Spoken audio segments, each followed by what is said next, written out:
Hello friends, good morning. आज हम लोग सदरी भाषा में बात करना सीखेंगे। चलिए शुरू करते हैं। बंदर और उल्लू की कहानी। बंदरा और पेचा की कहानी। बंदर को सदरी भाषा में बंदरा बोलते हैं और उल्लू को सदरी भाषा में पेचा बोलते हैं।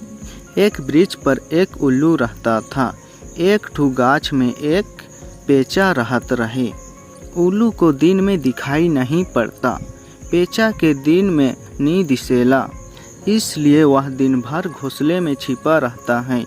ओहे ले उ दिन भर अपन खोता में छिपल रहेला।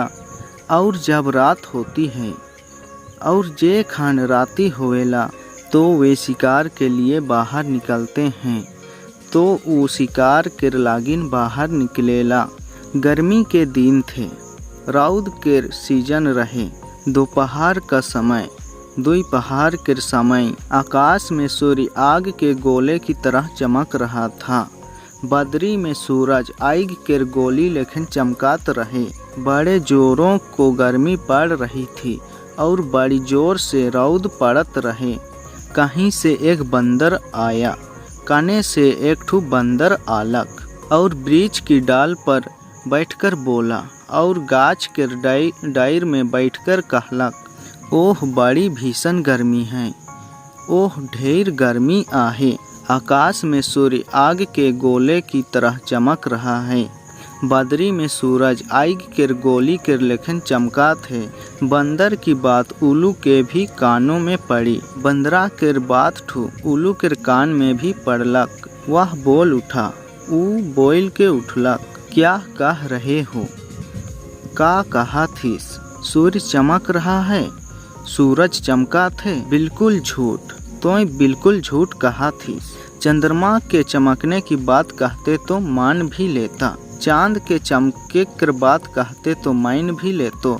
बंदर बोला। बंदरा कहला, चंद्रमा तो दिन में चमकता नहीं, चांद तो दिन में नी चमकेला, रात में चमकता है, राती चमकेला। इस समय दिन है, एखन तो दिन आहे, दिन में सूर्य ही चमकता है, दिन में तो सूरज ही चमकेला। सूर्य का प्रकाश जब तीव्र रूप से फैल जाता है, सूरज के प्रकाश जेखन बड़ी जोर से फैल जाएला तो भयानक गर्मी पड़ती है, तो ढेर रौद लगेला। आज सचमुच बड़ी भयानक गर्मी पड़ रही है। आज सच्चे बड़ी जोर से रौद पड़ा थे। बंदर ने उल्लू को समझाने का बड़ा प्रयत्न किया। बंदरा को पेचा के समझाए के लिए बड़ी जोर से प्रयत्न करलक कि आकाश में सूर्य चमक रहा है, कि बदरी में सूरज चमका थे और उसके कारण भयानक गर्मी पड़ रही है और जेकर कारण ढेर रौद पड़ा थे।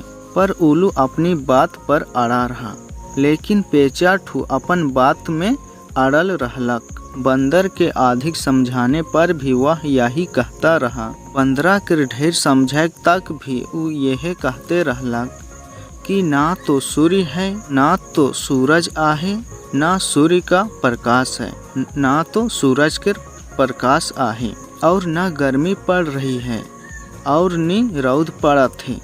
उल्लू और बंदर दोनों जब देर तक अपनी अपनी बात पर अड़े रहे थे। पेचा और बंदरा जब दुयो अपन बात में ढेर देरी तक अड़ रहे तो उल्लू ने अपने दोस्तों के पास चलकर निर्णय करने का विचार किया। तो पेचा ठू अपन सांग मनक जगह जाए के विचार करे के निर्णय लेलक। बंदर ने उल्लू की बात मान ली। बंदरा ठू पेचा के बात ठू के मान लेलक। उल्लू उसे साथ लेकर दूसरे वृक्ष पर गया। पेचा उके सांगे ले के दूसरा गाछ में गेलाए। दूसरे वृक्ष पर सैकड़ों उल्लू रहते थे। दूसरा गाछ में सैकड़ों पेचा रहत रहे। उल्लू ने अपने जाति भाइयों को एकत्रित करके कहा। पेचा ठू अपन जाति भाई मन के इकट्ठा करके कहलक, भाइयों इस बंदर का कहना है, भाई ई बंदर कर कहे इस समय दिन है, एखन दिन आहे और आकाश में सूर्य चमक रहा है और बदरी में सूरज चमका थे। आप लोग ही निर्णय करें तोहरे मन है निर्णय करा, इस समय दिन है या नहीं, एखान दिन आहे कि नाखे, और बदरी में सूरज चमका थे कि नहीं। उल्लू की बात सुनकर उसके जाति भाई बंदर पर हंस पड़े। पेचा के बात सुन के उकर जाति भाई मन बंदरा ऊपरे हंसे लगलाएं और उसका उपहास करते हुए बोले और उकर उपहास करते हुए कहलाएं, क्या कह रहे हो जी, तुम क्या कहा थीस? आकाश में सूर्य चमक रहा है, बदरी में सूरज चमका थे, बिल्कुल अंधे हो, तुम बिल्कुल अंधा ही किस। हमारी बस्ती में ऐसा झूठी बात का प्रचार मत करो, हमार बस्ती में इससे झूठी बात कर प्रचार ना कर। पर बंदर अपनी बात पर ठाना था, लेकिन बंदरा ठू अपन बात में ठानल रहे।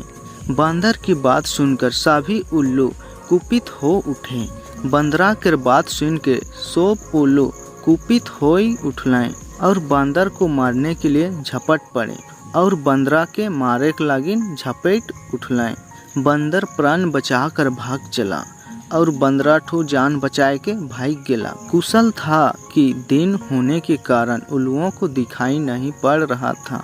इससे न रहे कि दिन होए के कारण पेचा मन के नी दिखाई देवत रहे। उधर दिन होने के कारण बंदर को दिखाई पड़ रहा था, उन्हें दिन के कारण बंदर के दिखाई देवत रहे। उसने सरलता से भागकर उल्लुओं से अपनी रक्षा कर ली। उगो सरलता से भाग के अपन जान बचाए लेलक।